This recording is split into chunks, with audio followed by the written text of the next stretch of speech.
రాజన్న సిరిసిల్ల జిల్లాకు సంబంధించిన ప్రభుత్వ పాఠశాలల్లో మధ్యాహ్న భోజనం సన్నబియ్యమా దొడ్డు బియ్యమా? ప్రతి ప్రభుత్వ పాఠశాలకు సన్న బియ్యమే పంపిణీ చేయడం జరుగుతుంది. ఓకే సార్, సన్న బియ్యమే పంపిణీ చేయడం జరుగుతుంది అంటున్నారు. కొన్ని అంటే ఆరోపణలు వస్తున్నాయి, దొడ్డు బియ్యం అనేది వంట చేసి పెడుతున్నారు, దొడ్డు బియ్యాన్ని సన్న బియ్యంగా మార్చి పిల్లకు అందజేస్తున్నారని కొన్ని ఆరోపణలు వస్తున్నాయి. వాటిపైన వివరణ. దొడ్డు బియ్యాన్ని సన్న బియ్యం చేయడం అనేది ఎక్కడ జరగలేదు ఇంతవరకు.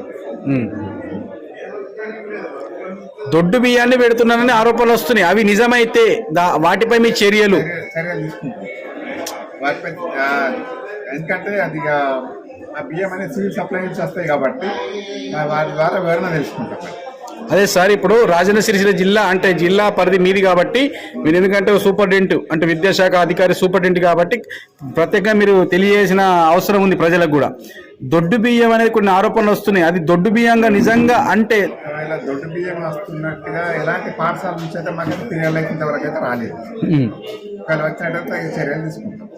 అన్ని పాఠశాలకు సన్న బియ్యమేనా? అన్ని పాఠశాలకు సన్న బియ్యం పెడుతున్నాం. ఏదైనా పాఠశాల వాళ్ళు ఫిర్యాదు చేస్తే అప్పుడు మేము తనిఖీ చేస్తాం. Thank you sir, thank you. జై హో భారత్.